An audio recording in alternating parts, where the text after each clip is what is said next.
last season we were pretty confident going in, and then we threw like 12K gold leads. Meteor said C9 is super smurfs, but I think he meant to say they're super washed up. They beat us last split 3-0, and we want to get revenge. That was actually a wall from Golden Glue that sticks Shiro in a bad spot. The miscommunication is sending Cloud9 into chaos. A sweep for FlyQuest Academy. Nobody thought it would happen. If I just have pressure with Meteos, I think that we can just take down the mid-jungle duo. Harry diving under the turret. Gets Pinkle, gets one, make it three. It's going to be an ace under the turret, and FlyQuest are going to get almost everyone. Everyone expects us to win. Now the counterattack comes in. What can Golden Glue find? It looks like it's going to be Vulcan. It looks like it's going to be more. We're pretty much an LCS ready team. Welcome to the 2018 North American Academy League playoffs. We're coming to you live from our studio in Los Angeles for day 2 of the semifinals, where our teams have taken to the LCS stage for the final matches of the season.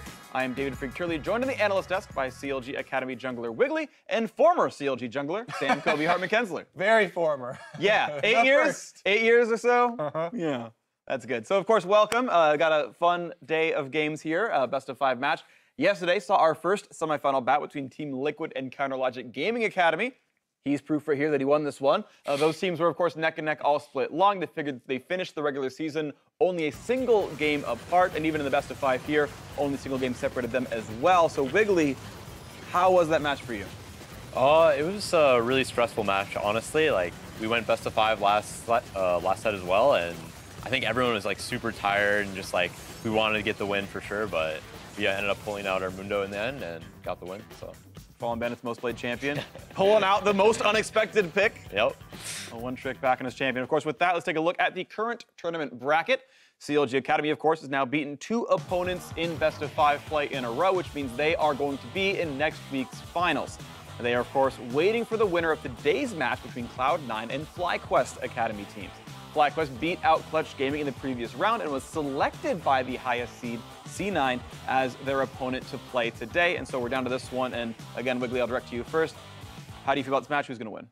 Well, I think the obvious favorites are Cloud9 for sure. They've been kind of dominant this whole split in Academy, but I think with the addition of Meteos to FlyQuest, they've been looking a lot better just in the early and late game. So I think that there's a possibility that they can pull out the win. I mean, last season, FlyQuest 3-0'd, even though they were the underdogs as well, so it could happen again. So yeah, I feel like it was such a similar setup to last time. Yeah. Everyone thinks Cloud9's going to win once again. They pick FlyQuest, actually, to get some vengeance. Yep. But it could be turned around. I'm super excited that we actually have the added kind of spicy factor of the LCS players. You know, Svenskaren's in for, Cloud9. Meteos is in here for FlyQuest, so it should be super fun. I mean, most of that C9 roster played on LCS this split, like just down the line, everyone except their top laner, Shiro. Sorry, yeah, I was getting my brain there.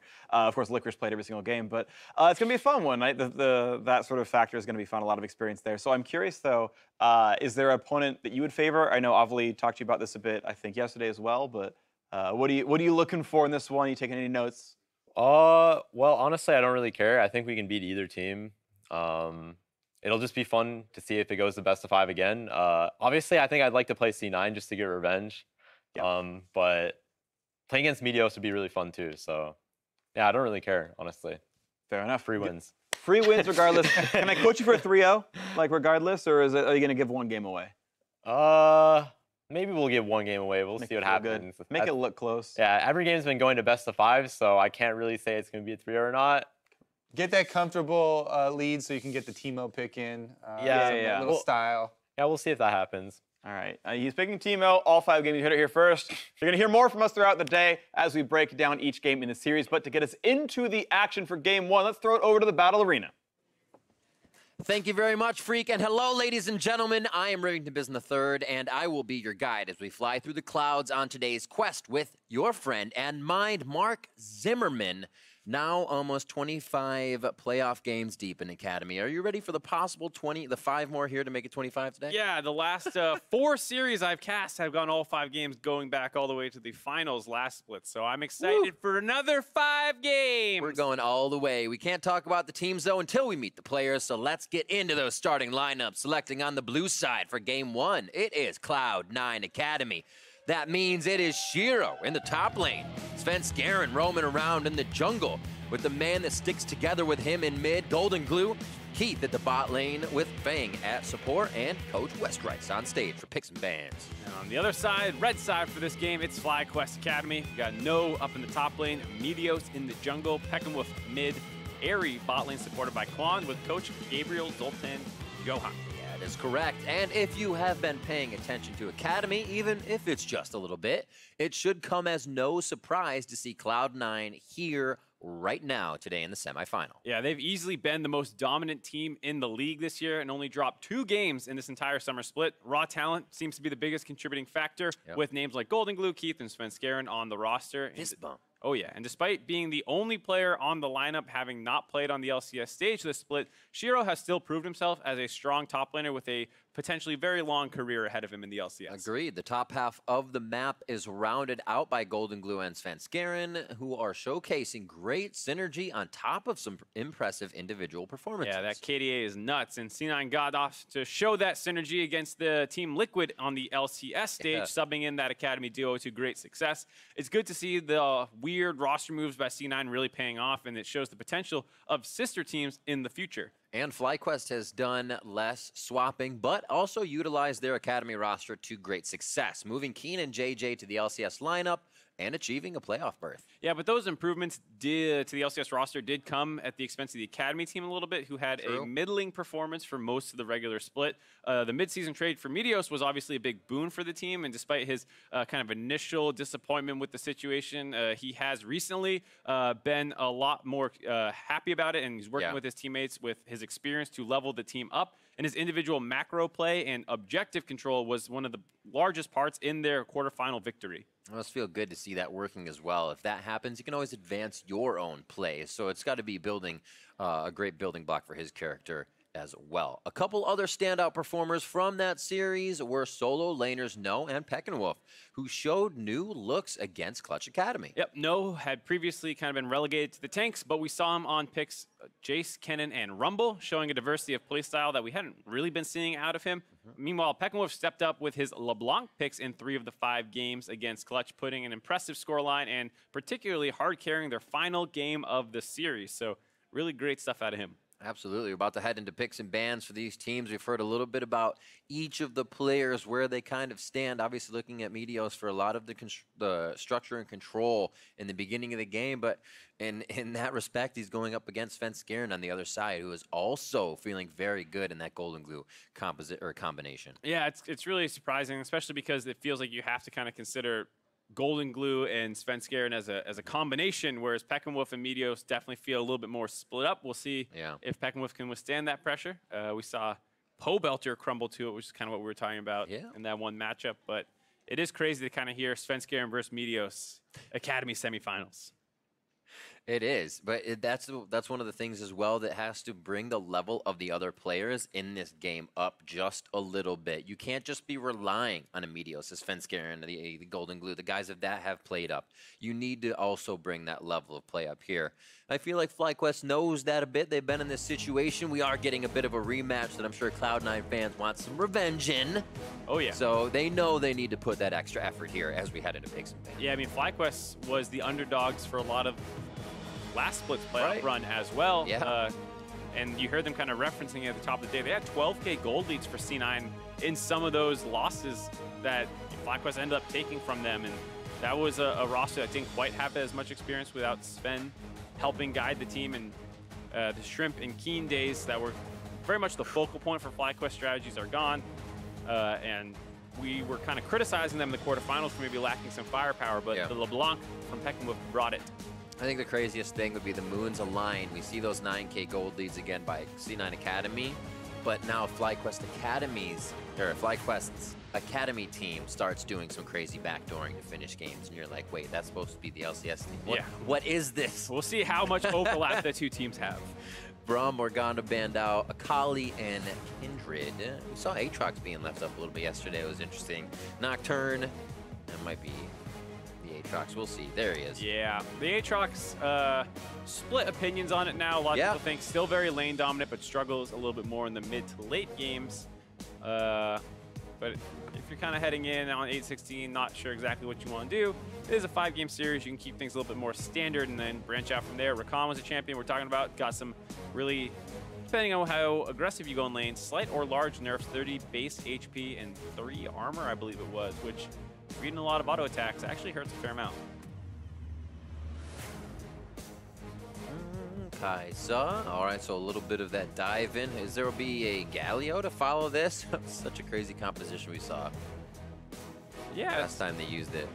I am surprised to see the high priority on Kaisa. I mean, Keith has been playing very well on it, and Ari wants to take that one away from him, but it does feel like a bit of a reach. And they combo with the Alistar. Tom Kench on 8-16, if you missed it, got pretty hefty nerf to his W cooldown, which makes his supportive play style not nearly as effective. And it can't be midi Malphite as much. And this is why I was surprised to see the reach on the Kaisa, because it felt like it was supposed to be a takeaway, but of course C9 can just fall back to the Xayah Rakan, which is something they've played a lot of to very good success. That's a scary 1-2-3 coming in from Cloud9. A lot of initiation to pick off one person and not have any follow-up with that pillar being in the way. How can we answer here? So far, so matched if they go for a jungler. Yep, jungler if they want. There it is. Of course, kind of standard counter pick to the Trundle at this point, the Graves. Yep. Talked about it ad nauseum. You clear faster, your range, you get to hit him when he can't hit you, and then you try and control him. I mean, that's basically the matchup. There's a lot more nuance to it, of course, but we've talked enough about Trundle versus Graves. We saw it like 3 or 4 times yesterday. So mid lanes could get a bit of focus here, and we will start. Golden Glue gets hit. Zoe ban. We might see the LeBlanc for Peck and Wolf. Yeah, Zoe was also nerfed on this patch, and we didn't see it for very long yesterday, but there was actually a game by Insanity busting it out, and still one-shotting people with no AP items bought, just some magic pen, and the other guy having no MR was enough at level 9 to blow somebody up. So you can see teams are still rightfully scared of Zoe. Horn taken away from No. Can see that. Yeah, I mean, No did play all those carry champions, which we kind of mentioned, but he actually lost 2 of those 3 games with the only victory coming on Rumble, which as a tank player is more akin to the playstyle because you're just still a team fighter, whereas Jace and those things are not really looking at team fight at all. So it's no surprise that of the carries that he played, the more team-oriented one was the champion he found the victory with. Do they care about Peck and Wolf on this? That LeBlanc actually gets banned over towards Golden Glue, so he hits his champion pool with being comfortable about what that matchup would be anyways, and it is going to be towards No once more. Well, we'll see what they do here because we talked about Beckenwolf kind of having his style of champions. Corky being one that we actually saw busted out yesterday that did super well, so maybe we'll see some more Corky out of Beckenwolf, but he has his couple of champions that are in his wheelhouse that he's super good with. And then we didn't expect to see him branch out as much. He obviously proved us wrong with the LeBlanc in the previous series, but feels like he might be going back to more comfort, like the Orianna, like the Ryze, or the Corky. Looks like we'll wait and see, though. All right. Sion charging down the lane for No. Unless Peck and Wolf does something crazy here and just goes Roar the Slayer in mid lane and pushes his lane in. It's going to be crazy. But I think it's going top lane, and Peck and Wolf is going to give himself the counter pick on red side. Keith looks for the Ash Arrow. A whole lot of initiation from Cloud9 here. They can choose anything. They may still lock in that Ash. They have the Rise for a little bit of safety and map play as well. Yep.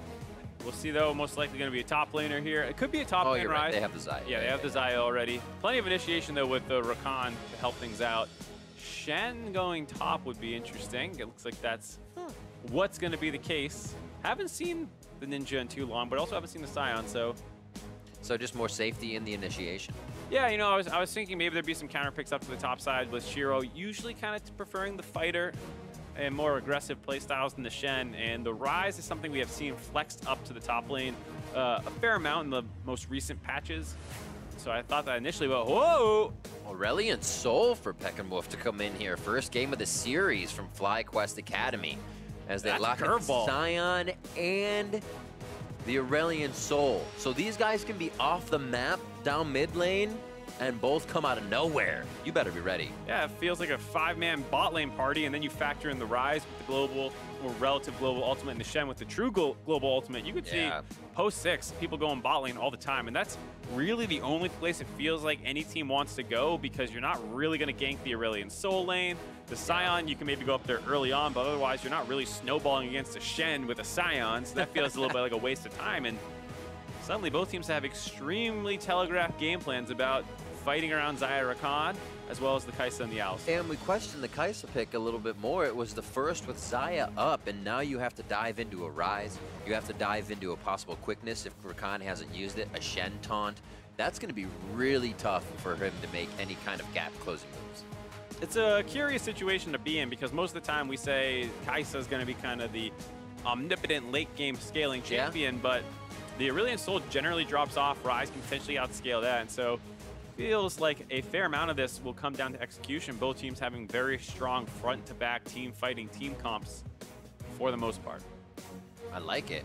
Kind of stretching themselves a little bit outside the box here to say, let's really feel the waters out in the first game, but feel confident about it. If Eric can carry on this, there's a lot of confidence that carries through in the entire series here with the composition he goes against. We'll have to see FlyQuest wanting to come in and take this game again. Take the entire Academy split again. If they can. Now they have to do it up against Cloud9 in the semifinals one more time. Maybe more in the future, but we're here and right now. So much to prove for both these lineups. Really Obviously, C9, with their disappointing end to last split, want revenge for FlyQuest for making that happen. And the guys on FlyQuest want to prove that they did not get carried by Keen and Shrimp, which is what everyone kind of holds against this team, and that they themselves were large factors in that banner that they were able to hang up at the end of the last split. Nice banner too. Spot right between the LCS teams. Snug. Feel good if you can double that up. See, the starts are ignites for a good fight bot lane with heals as we expect. Teleport and to cleanse on the mid laner. Golden Glue getting hit, may have to use that flash here to start. And it will actually as Fang comes in from the right, but undeterred is FlyQuest Academy, so they may actually be coming to start things off towards that mid lane. Yeah, not bad at all. You get a free flash, and you know, we say you don't typically gank for Aurelion Soul, and the Graves not having CC isn't the ideal situation, but he does have a stun that he can kind of shoot out there at level 2 to really set this up. So FlyQuest might actually call for some early attention by Meteos, combined with the fact that you have the better tempo jungler, you have the much stronger wave clear and tempo mid laner, as you see how quickly Pekkenwolf can clear out that mid wave, and they have the potential here for FlyQuest to absolutely control the entire early game. Wowzer. It's going to feel really good for Pekkenwolf, especially hitting the level 2, so they may get that stun when the next wave is meeting up and that happens. See what Meteos' path is. They may say, cool, just use that advantage. My path is Graves being strong as well, can knock out Svenskeren, so we'll keep on that.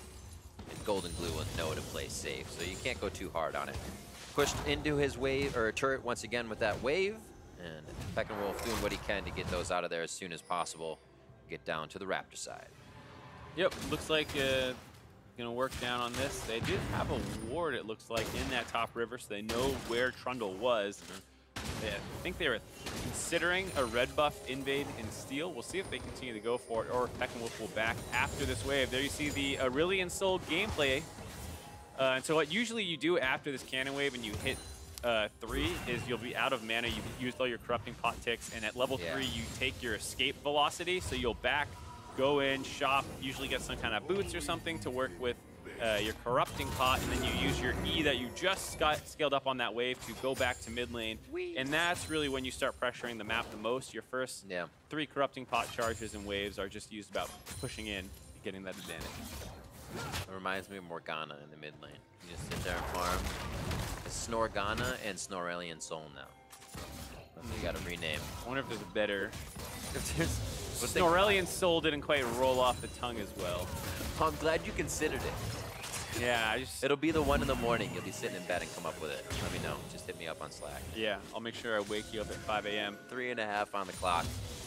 It looks like Golden Glue feels pretty comfortable to be out in lane, trying to put a little pressure on the Pekkenwolf at least. And that vision is starting to come out from FlyQuest here, so they'll start to feel a little bit more comfortable on the map. But how comfortable countering this gank on the bot side? Doesn't look like Meteos is there, but he might be in time. Yeah, I think Svenskaren's more just kind of escorting this wave in with the team. Yeah. Goes in behind them as they get this. They're a little extended. They have a little bit of vision control, but he finished this as jungle clear for the most part and just wants to recall in a spot where he can contribute if something does happen down there. It doesn't, of course, though, so Svenskaren goes back to base, and we're back looking at the farm in the mid lane. Ooh, just wide. Good. Thought he was going to get a bigger end of the line damage in. A nice pulverize, but how much did Quan actually want that? Stunned up, down to 200 HP, Ignite and Flash, along with the heal from Ares. So Summoner's blown for 3 for 1 in the bot lane. No kills, though. That was a really nice punish by C9 Academy's bot lane. Yeah. Quan saw the opportunity for a double pulverize and takes it, which feels good at first, but now you need to get out still, and that's when Xayah's feather gameplay, as you heard them talking a fair amount in her release, is at her best because you have to run back through all those feathers that are behind you, and you can kind of get the chain CC with Fang as well being able to contribute. Now Quan down a lot of summoners, just the Ignite out of C9. More scuttle control for Svenskaren. He has not been seen in lane too much. Golden Glue has been able to stay safe, though, so they're not really calling him to pressure in that sense. 5 minutes on the clock, and that gold lead of CS is slightly in favor of Cloud9 at the moment. Yep, just some small advantages as Meteos' first gank in the mid lane was just off as Peckenwolf missed the ult, or the stun from the Q. And we'll see what he tries to do with these roams, because it's the part of the game where you want to see Aurelion Sol start taking it over. I mean, you can always go earlier than that. We've seen Huhi said there is no time too soon to show up in a different lane. Come right over, Tri-Brush, fly over the wall under turret. You're in there. So it looks like he wants to stay in lane. He says, no, I got wards on both sides. I'm going to sit here, I'm going to farm, and that allows him as well to farm in this kind of horizontal position where you it's one of those top of your opponent. Things you often do is you'll have vision control on one side and you try and sit on that side of the wave where you know there is nobody. As hold on here, no flash still. Ooh, nice headbutt. Flip back and forth. Yeah, headbutts himself to get out of the entrance so he doesn't get knocked up, and he saves himself quite a bit without any summoners, so he really had to play that one smart. But we see Cloud9 now trying to activate little things across the map to find even more leads as FlyQuest skirts just around that damage. Yeah, I mean, this is something that FlyQuest early game should definitely be in their favor with how much tempo their mid and jungle should have up on their counterparts. But the bot lane is just winning on its own, top lane's winning on its own, and so it will very quickly fall on FlyQuest Academy's mid-jungle duo to make something happen to kind of break up the current trajectory this game is on. Nicely played by Meteos. Bot side of the map warded up and covered by Cloud9. They did not know what's going on towards the top here, so that means this might get tough for Golden Glue to build that tier up. Peckenwolf can pick his blue up on the other side of the map. Push down on the bot side again as Svenskaren's kind of playing I wonder if Meteos is here game. It's going to be a little hard to secure their own blue buff if C9 choose to rotate over. They have complete bot lane control. Not looking for the blue buff to start, though. Might just be a dive on the bot side. Oh, there's a pulverize. The CC's down for Quan. Now can easily go for Airy, the AD carry. Quan's trying to get himself to safety as No and Shiro are going to be coming into the fight. Fang, one last shot. Oh, Stand United keeps him alive. And they're going to be able to take down Quan. Here's Peckenwolf and No now as they get into the lane. And now Peckenwolf wants to be on the forefront. Lots of low health bars, but he cannot solidify a kill on any one of them. Great plays by Cloud9. Yeah, huge see first dive. Hold on, little... Almost not done. Cute little trade to say, I see you. Hit him up. Who had the last say there. Yeah, and that's a huge play by C9. The fact that we're talking about this tempo that the other team should have an advantage in, and you actually get down there to cover it, and with the TP advantage for Shen being able to global ult down, actually comes up and gets back up to the top side to continue pushing. Huge play for Cloud9 Academy, already springing out to a 1,500 gold lead. Golden Glue's got to be careful, though. He is overextended in the mid lane. That flash is back up. Might need to use it on cooldown, and he is going to. He's just out. I can farm. I have flash. That's the consideration right now. Definitely some greed by Golden Glue. Has his flash up. They finish the bot lane play. And he says, you know what? I think I want to get a little bit more farm before I reset after that play. Enemy team comes back on the map after dying, and Golden Glue's way too far up in that lane. So very quickly punished for that decision. I think he wanted his catalyst before backing. And that was a well-activated play. If you look on the side of FlyQuest Academy, a lot of summoners are coming up now and just being up as they were just short. And look, they want to make a play off of this too, but Meteos is going to hatch that ward in the back. They've seen him. It fizzles out a little bit, but I don't know how much they're going to stop with Peckinwolf right over the edge. He's coming out of the woodwork right now with no vision there for C9, so they have to be a bit worried. And it looks like they're going to be real worried in this not activating right away. No, it looks like the minion wave got cleared out just a little too well by C9 Academy's bot lane, and they didn't have the time to wait for another wave. Golden Glue and Svenskeren were kind of hovering around the Raptor pit. They saw them there. They called a dive off, which is ultimately the right call. Got to remember the Realm Warp. Oh yeah, he can always make some distance close very quickly with that. And Sven's still hovering on the bot lane. We talked about how both these comps are going to want to go bot lane a lot, and the fact that C9 seems like they are working better around their bot lane. That dive on the bot side that they orchestrated for themselves worked very well with a large minion wave, and when FlyQuest took their time using their tempo advantage to try and make the play, the minion wave was killed out. Part of that's due to Xayah just having better wave clear, but it's also better coordination on C9's side. And here we go once again, probably. Still not 6 on Oh one. my word, everybody's moving on this. Look at the mini-map as FlyQuest tries to come down here to counterattack this. Fang gets knocked out. Quan throwing down the ultimate as Ares stays alive, and this can go bad for Cloud9. FlyQuest starts to turn the tables. Svenskeren in the hot pot now, and he gets taken down as Cloud9 try to rinse and repeat and get washed away. Really big play by Quan there to stall that dive out. They split their focus on C9's side after the pulverize, and then they just are not able to find any kill fast enough for the collapse to come in from Meteos and Peckinwolf. Instantly punishing that, gets the goal lead back in their favor, and they're going to be able to look at this Drake. And look at this, Shiro's Stand United is up now, just about now. So if you waited a bit longer, I mean, that play looked a lot better when you had teleports and a Stand United.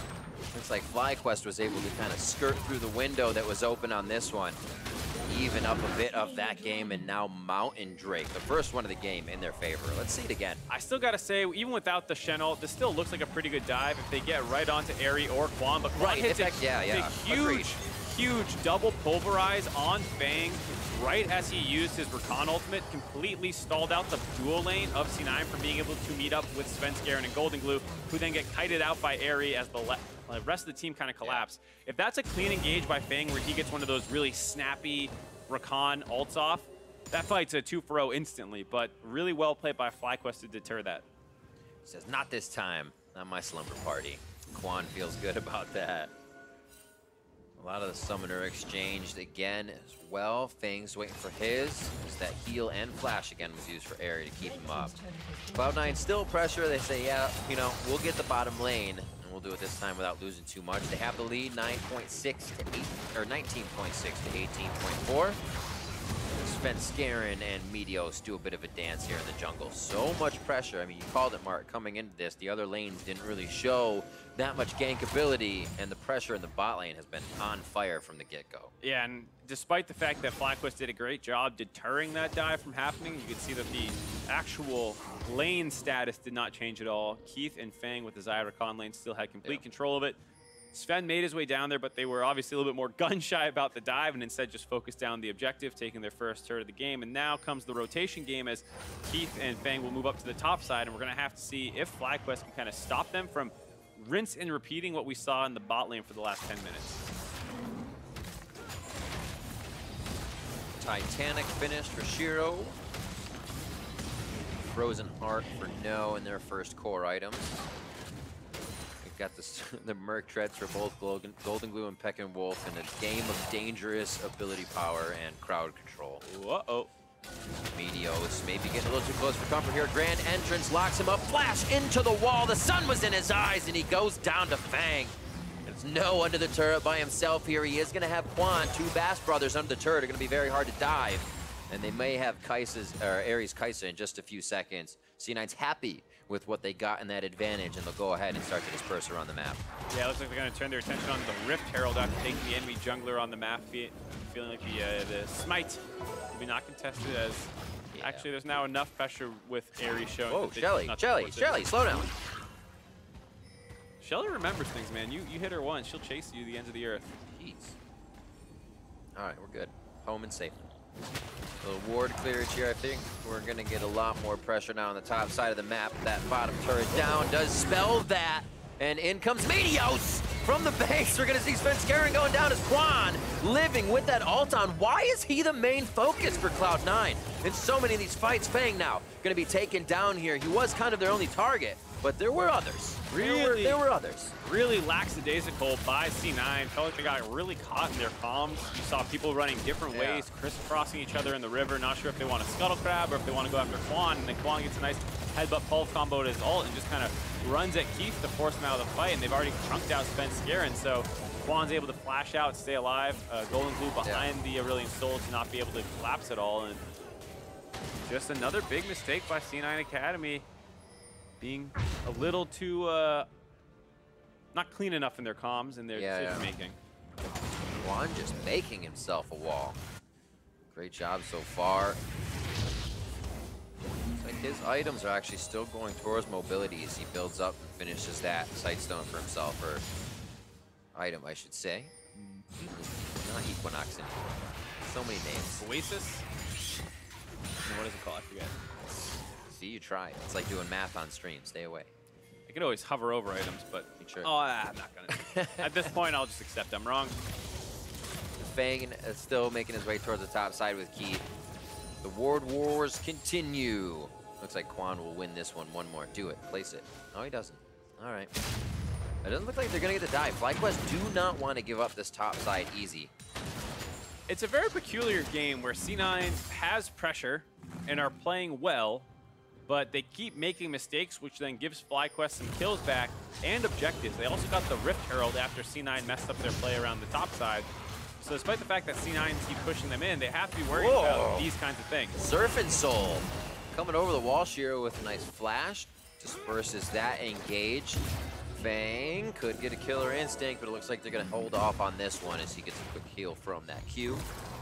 Good chase down where the Slayer misses, as there is just so much scattered action around the map. Both of the top laners in Shiro and No can stop each other's teleports. You can get that from Peckinwolf onto Golden Glue as well, but his teleport is down, so everybody has to have very strict and tight communication right now to know, hey, I'm teleporting in, can't be stopped. Can you get here? Is nose up? Because of all this action that's going on, fights are breaking out here and there. They're stopping, but I'm sure they're going to be clicking very soon to fall into kills for favor of one of these teams. Feels like C9 have kind of learned their lesson and want to hang out till the Shen is ultimate back available. A lot of those fights going bad when they cannot save whoever gets the primary focus out of FlyQuest Academy, as well as the fact that a couple of times FlyQuest have been able to kind of rotate faster, or fast enough at least to respond to what C9 wants to do. A lot of that coming down to the fact that they have this really slow in the mid lane, now with 2 of the kills. It's what you said earlier, is that they start hesitating. It's that they want the turret, and then you see Meteos on the side, and like, ooh, a shiny Meteos. The turret is no longer our vision. And then they kind of get nothing out of the situation. Here, it's been kind of waiting for that next Mountain Drake. 2 for FlyQuest, be a little too much for this team. They're going to go ahead and even up that scenario. Mid lane does have a chance to be pushed, and FlyQuest has that Rift Herald that's sitting patiently, but now on 3/4 cooldown, so they got to do something with it. Expecting to see Meteos kind of just go into one of these lanes and drop it. We'll see if it's mid lane here. But like I said, time is running out, and they don't really have pressure in any 3 of their lanes. All 3 are kind of getting pushed in. It's not necessarily manifesting into CS leads everywhere, as Golden Glue is down a little bit. But it is resulting in a situation where FlyQuest has a tough time making plays happen when all of them are kind of on their side on the map. That's a lot of vision right now by FlyQuest. What is kind of the next move for either team here at the moment? We're stalling out with those turret pushes. Vision is obviously a way to get ahead, but what do you kind of see being that foot in the door for either team in that next move? It's a little tough because if I'm thinking about FlyQuest side, it feels like their window when they have the big advantage is already kind of gone. A lot of that came down to the fact that their 2v2 did not work out. Here, Meteos with the Rift Herald, like you said, just going to kind of drop into mid lane and hope to get some kind of push off with it. And it might actually work, as a lot of Cloud9 seems preoccupied with the blue buff. The low turret. Yeah, this might actually get them a kill. Oh, wow. I think that was like really close. That'd to be right on it almost, yeah. Oh, got close enough to get the next one off. Oh, jeez. Let's go, Shelly. Angry Shelly. Good shot by Golden Glue. FlyQuest a little short with vision on that side, so they couldn't get behind to guard it for a second one, but got to be happy with that pressure as well to not have to do too much work for Shelly to get through 1.5. Yeah, I mean, FlyQuest is playing them tight. Not much of a goal difference at this point in the game. He's just hanging out. Follow me into the pit. I have an E to get over a wall, and you don't. Frundle. Just kind of stringing him along for a wild goose chase. Yeah, the FlyQuest, after that push, you know, I'm not quite sure what their next move is, because it still feels like Shiro keeps pushing in the Scion up in the top lane, just winning a lot of these trades. Shield goes off, start hitting him with your Titanic Hydra, and his wave clear is really strong with that as well, so that's not going to be a lane that they gank that easily. Maybe they can make it work if Peckinwolf decides to give it a go. Through the terrain and bringing that pain. Here comes Peckinwolf. Shiro knows he's dead. What can the team get out of it? Fast movement now by Cloud9 towards the top side. Shiro making himself live for a bit. Smashes on the, dodges the demolish. Could get a hit. Goes down though with the last autos and the strikes coming in from Peckinwolf. The top lane pressure has gotten the turret kind of segregated from the team, but are they able to take it out? Again, they went past the turret, the minions were cleared, and now it's taking a little bit longer once again. Focus onto that objective now as they drop it quick. And still an advantage for the side of C9 as they get a turret for a kill, as Golden Glue might be out of position though. Stunned up, seeing stars, also gets hit with Killer Instinct, gonna have to drop back in, flats it in, and he gets the Realm Warp out with a sliver of health. What trickery coming in from Golden Glue to keep himself alive. Baby, that was some fancy footwork by Golden Glue, running out, kiting the team. Still gets hit by the ability, but the flash back in. Absolutely crazy. So we'll see this again, and we should go to see Golden Glue as well. I mean, Shiro also had some pretty nice footwork to almost get out of here. The blast cone is in the middle of respawning right now. It's not yet up, and so this is actually really intelligent play. He dashes in to get inside the rings, which forces Peckinwolf to contract it, and then he gets close again, but the W cooldown comes back up so Peckinwolf can re-expand the ring right as he got to the blast cone, which is all really smart play here. Golden Glue gets engaged on, drops the ultimate, keeps running out. Oh, he did flash the ult damage. That's why he wasn't slowed, but he took one last auto attack crit from the Storm Razor, which is why I thought he got fronted. But that flash by Golden Glue actually did dodge the ultimate by the Aurelion Soul and kept him alive. Huge play. The one thing I thought was crazy as well is you're thinking he's trying to get into the last edge. He's going to be in the edge, and he flashed in the middle on top of both of them, making himself harder to click initially as well. Yeah, definitely hard. A lot of thought in that play. Hard to react to that, just having someone flash back on top of your face. And I mean, it looked like Aerie did react well enough to get the last auto attack in, but dodging out of Peckinwolf's ult is where it is never going. Baby! Quan still on that front line in a great spot. Huge entrance coming in from Fang, but can it be returned for the team's damage? There goes Quan. That's the guy that's been stalling everything out for Cloud9, and now that he's down, can the other health bars fall just as fast? We'll see if Cloud9 can now push down mid as FlyQuest has to defend. A little bit of a 1v1 between No and Shiro as they swing noodles at each other. And Svenskaren's gonna join this fight possibly. They're just trying to get a defensive wall of people over to the right. But you see the ward clear, I'm sorry, the minion clearing here from Peckinwolf and the rest of the team is making it hard for C9 to approach these turrets very quick. Yeah, but now he's got forced back a little bit, does walk back in. He doesn't have great line wave clear on the Aurelion Soul, but once the minions actually reach the turret and group up, they do work very well with that circular wave clear pattern, as No just continues trying to distract them, preferring that they hit him instead of objectives. I mean, it's working. He's really being a nuisance on the outside. Kind of getting taken down slowly, but the team is looking for these as opportunities for that chance to get their foot in the door even more. It looks like mid lane in favor of Cloud9. They may now need No in this fight. They lose one immediately as Fang goes down, and Quan's going to be the next. And it is double kill coming in for Golden Glue as they make it fast. Now a 2-for-1.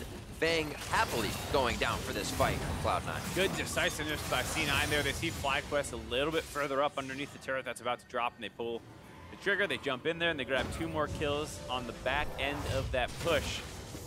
Fang did have to give his body up for it to work, though. Yep. So we'll see this again as Meteos wants to get 1 more Q off, but the pillar hits him. That sets up the W. The Shen ult comes through to try and keep Fang alive, but there's a little bit too much damage.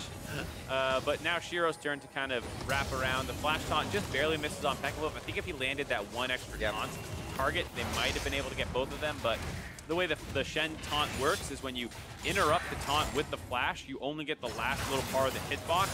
You just got to land on him. And you got to land on him. It didn't look like they were quite overlapped enough to land both of them, unfortunately. So a big Scion now. A bit more in his utility belt so he can stay alive versus Shiro. But again, we feel like that time for FlyQuest may have passed a bit. They aren't in the lead enough here to make all of their components work. And with Keith feeling good, 1-0 for Golden Glue, 2-1 and 2, able to dodge out of a lot of what FlyQuest is reaching for.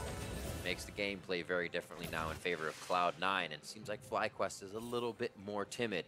Quan's still in the front line of these engages, and they have a way to get in.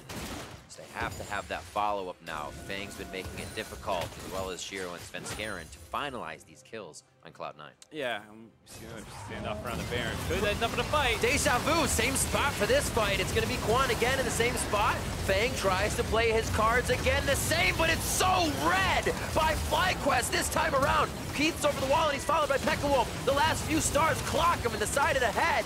Meteos is able to just continuously drop the rest of Cloud9 on the other side with his bullets as he reloads with the help of Airy and Golden Glue. Dancing in and out. Knows what this is all about, but still cannot take the team down for Cloud9, and he has to watch FlyQuest head to Baron. Yeah, Golden Glue's doing everything he can right now to kind of stop them from being able to convert that fight into a Baron buff. He is landing a lot of damage, but it feels like the enemy team can largely ignore him and will get the Baron buff. So quick. Said there was a bit of hesitation for FlyQuest, but not in those choke points. Not for that composition. And the fact that all 5 are here at the start is huge. Yeah. You see the Shen down the bot lane. He's going to have to try and TP into this play. Does not have his ult back available yet, so he has to come in from the side. And a great flank by No. Gets a lot of damage down and CC onto Keith, who has to kind of ult in the middle of all that. And now he's flashing out to the top side after already losing about 70% of his HP bar. Pekalov follows with his own flash, and Golden Glue is just zoned away from the fight. It was a nice counter engage by Fang to kind of stop Quan from being able to set the rest of his team up. And that's how a lot of the fights have actually looked. But this is the first time that there was that extra layer of a flank by No, which is really what won the fight for them. That Scion ult landing onto Isaiah is not easy to do. You are very telegraphed that she has a get out of the jail free card button. The fact that he was able to land that is huge. And then you got the follow-up knockup from the Q. Huge play by No to win that fight. Such a good fight as well for having Meteos on in that area. You smoke bomb this tight area. You can't walk through that. You can't attack through that. You got a guy already in your face and No. Good luck. Both teams have great zone control through those narrow choke points. That's Trundle, true. Trundle Pillar, Xayah Feathers all feel great. But if the enemy team is the one getting them to jump on you with it, of course you want an Aurelion Soul and a Graves in those choke points as well. So it just came down to better execution in that situation with FlyQuest, with Baron as a result. I love these fights because a lot of times you can sum up a fight to, you know, the people that use their ults first. They can usually be the ones that lose because you counteracted, you're able to engage and see what happened. You're like, yeah, we have the upper hand now. But these are kind of taken, and the teams are winning as well with that first initiation. Absolutely the case. I mean, if No goes flying in there and Keith reacts on time, gets out of the way of it, drops his ultimate, and everyone's trying to chase through onto a full HP Xayah with a bunch of feathers behind them, that's a death sentence almost. But because he managed to connect it, FlyQuest are able to grab the gold lead back. A little smoke grenade over the turret so they can't deny most of the minions. Gives FlyQuest a little extra time to do damage with this Baroned up cannon. Kablam! Last shot going down. So I like some of the champions like Thresh that can yank those guys in and get them under the turret right away. Not too many. Yeah, I think C9 does have some tools if they felt like defending that turret more aggressively. Fang can always go in. can get a flash taunt, but it A feels little scary at this moment. yeah, I think they're more on damage control. A minute left on the Baron buff and a bunch of outer turrets left means that's quite likely FlyQuest use the rest of this Baron buff to increase their gold lead, but they will not be able to end the game unless you take one of those fights and lose it. So C9 in damage mitigation mode right now. Yeah, the FlyQuest kind of coming out of it from the early game. Props to them for being able to weather a bit of the storm in the start. Oh my word! Quite a bit of damage. Even a Gargoyle Stoneplate there for magic resistance, and he's still taking chunks from Peckinwolf at this point. A lot of penetration there as why as he gets 3 items under his belt. Yeah, Peckinwolf's definitely pretty online. Big. For an Aurelion Soul that did not have a snowbally early game, that's usually when you see the 5-0-3 Aurelion Souls, it's because they got up into the side lanes and influenced them. But this is mostly a team fighting Aurelion Soul getting all those kills, which is pretty difficult to do, especially when the enemy team has so many ways to interrupt your W. I mean, that's when you lose a lot of your DPS uptime on an Aurelion Soul, is when you get hit just barely with a Trundle Pillar. It just takes the littlest bit of CC to knock you out of the expanded W. And so the fact that he's been able to find all these kills while dealing with that and the taunts is pretty impressive by Peckinwolf. Pings back towards the top side. Golden Glue says, I'm staying. Can you stay safe? That is a question I don't know Cloud9 can answer right away because it almost seems like it's not up to them. FlyQuest takes down Shiro as C9 is obviously trying just to let Golden Glue push right now. Yeah, actually, they're hard committing that. Golden Glue uses Realm Warp up on the top side to get the mini wave in faster, and Keith is still pushing in the mid wave.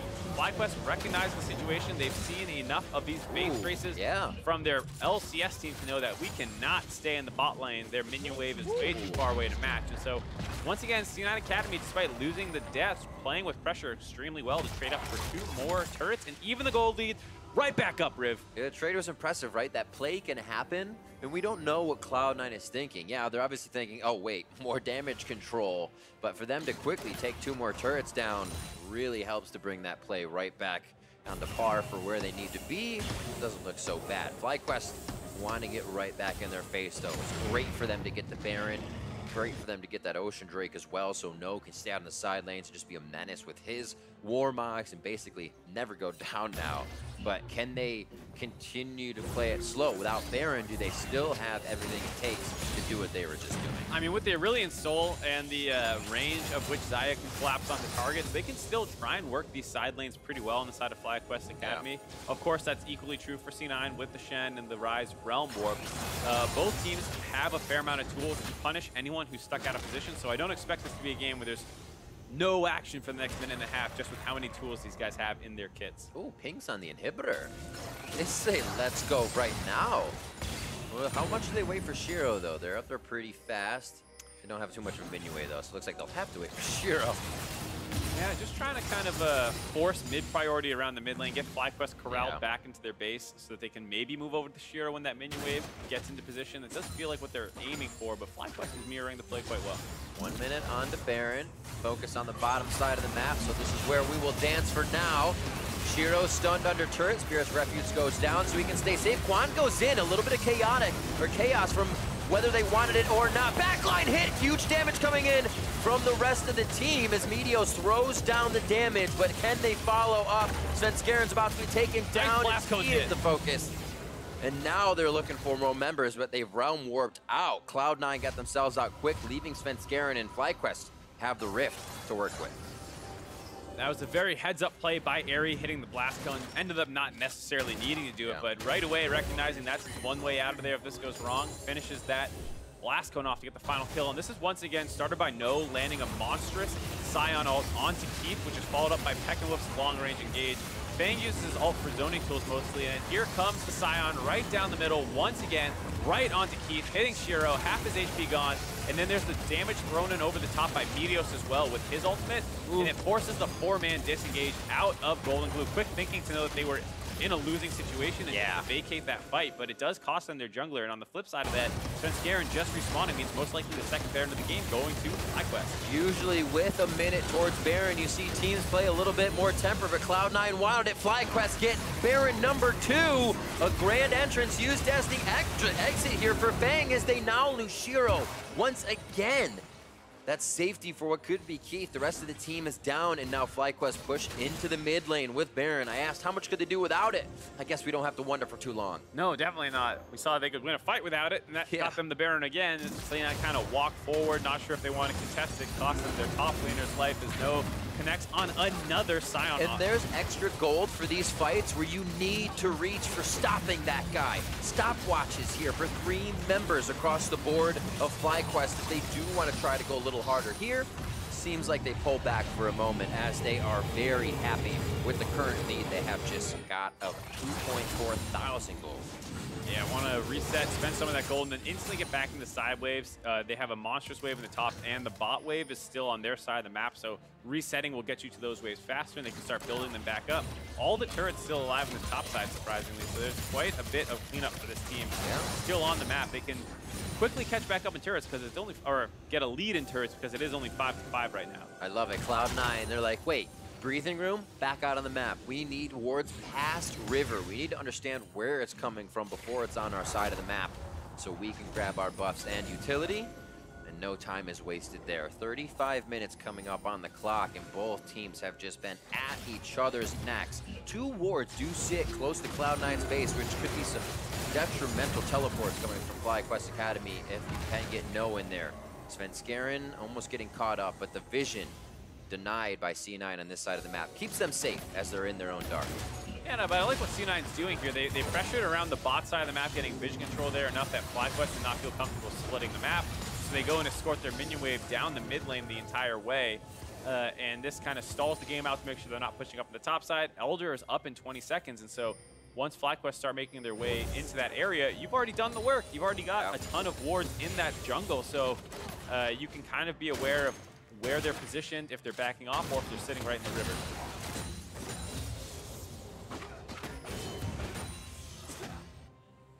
Does this turn into a 1-3-1 for C9?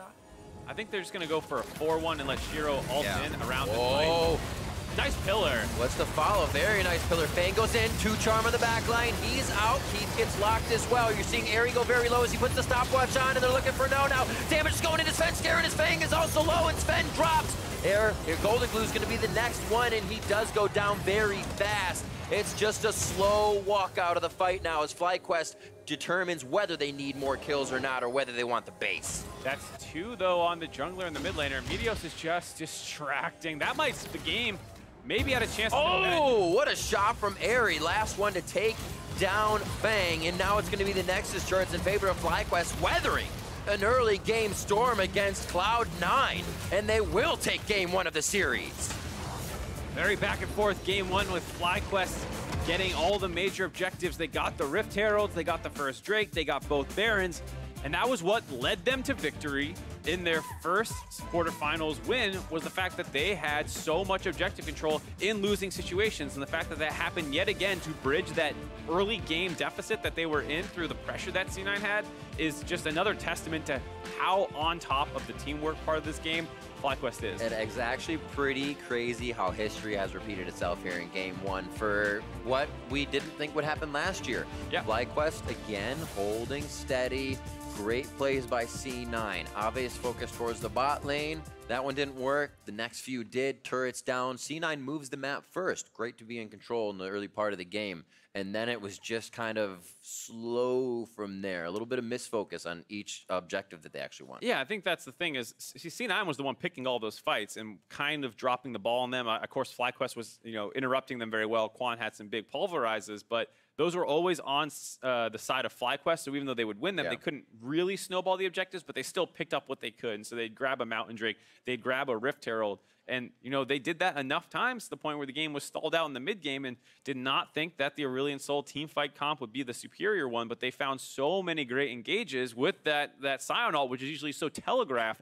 It's amazing. I like that. You have the little guy that can go in and jump out, or you have these 2 guys that can stay in the fight and just take the 2 guys, I guess. Take the 2 guys. So for more on that FlyQuest win, let's send it over to the analysts. Thank you very much, Riv. And history repeating itself, maybe. 1-0 to FlyQuest Academy. So it begins. So it begins, the 3-0 sweep. Maybe so, of course. Yeah, I mean, pretty crazy game, though. Back and forth for a bit. Cloud9, a lot of early pressure.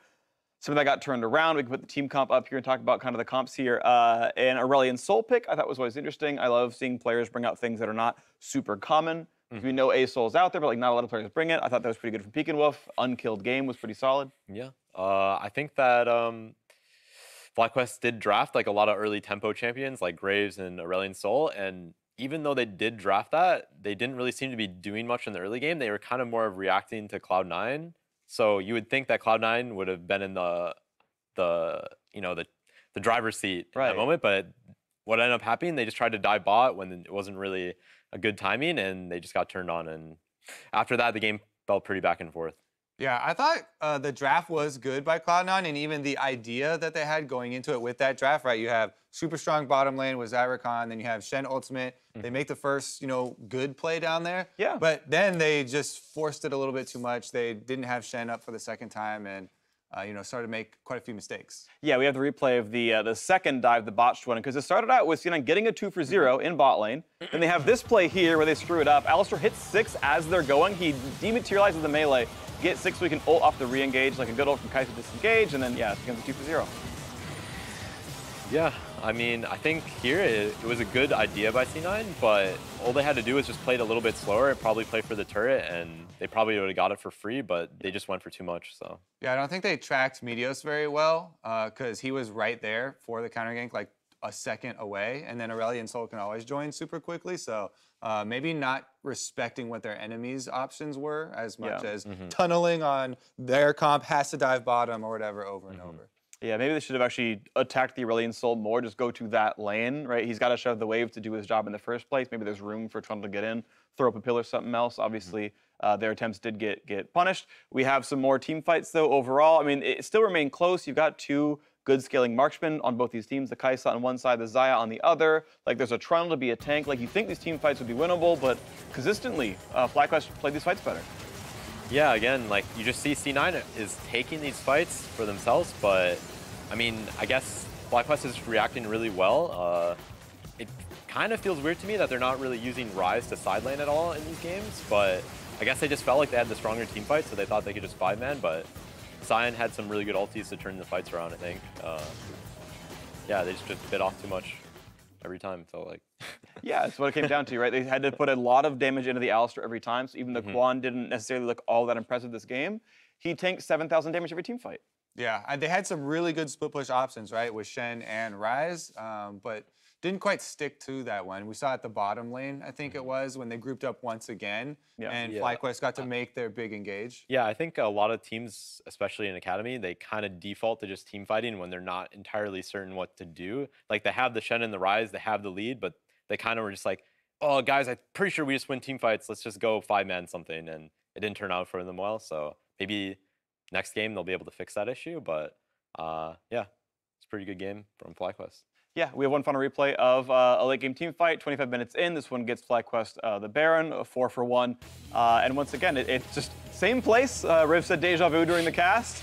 And this time Alistar gets to go in first. The Rakan tries to find something, and they just can't get through front line. It's an ulted Alistar to start every fight, and then Kai'Sa cleans up. Yeah, they can collapse so quickly with the Kai'Sa. You can see even the Ryze, the Realm Warp came in, but 2 people were dead by the time, he Ryze.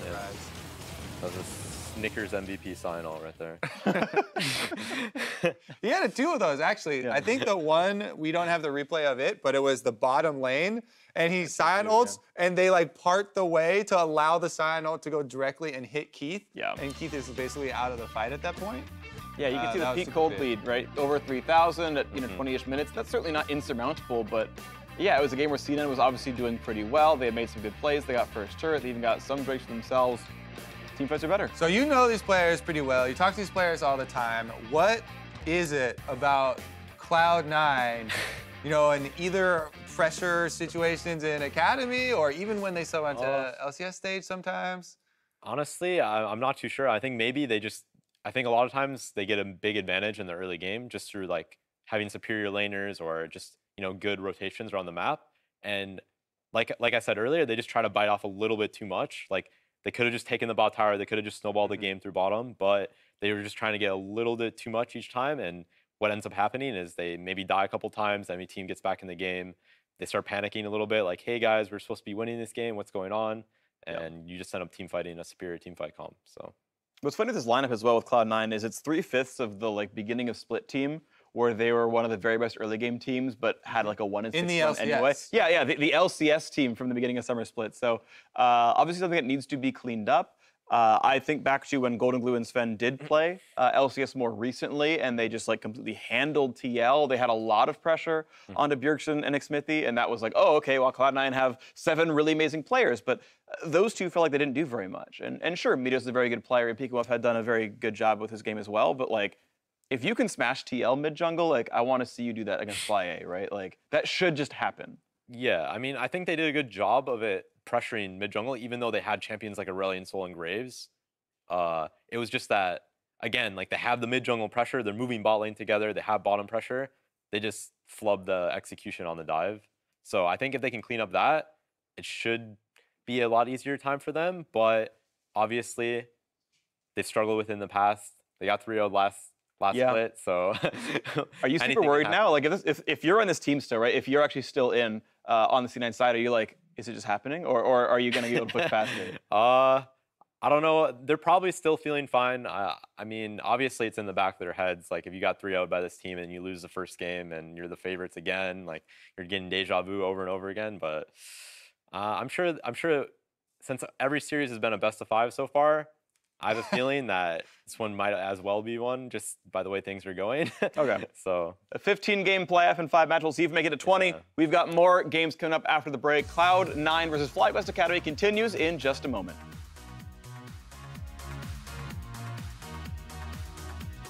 Oh, there's a pulverize. The CC's down for Quan. Now can easily go for Airy, the AD carry. Quan's trying to get himself to safety as Snow and Shiro are going to be coming into the fight. Fang, one last shot. Oh, Stand United keeps him alive. As FlyQuest tries to come down here to counterattack this, Fang gets knocked out. Quan throwing down the ultimate as Airy stays alive, and this can go bad for Cloud9. FlyQuest starts to turn the tables. Svenskeren in the hot pot now, and he gets taken down. Stunned up, seeing Stars also gets hit with Killer Instinct, gonna have to drop back in, flats it in, and he gets the Realm Warp out! Deja Vu, same spot for this fight. It's gonna be Quan again in the same spot. Fang tries to play his cards again the same, but it's so red by FlyQuest this time around. Keith's over the wall and he's followed by Pekka. The last few stars clock him in the side of the head. Oh. Nice pillar. What's the follow? Very nice pillar. Fang goes in, 2 charm on the back line. He's out. Keith gets locked as well. You're seeing Airy go very low as he puts the stopwatch on, and they're looking for no now. Damage is going into Svenskeren. His Fang is also low, and Sven drops. Golden Glue's going to be the next one, and he does go down very fast.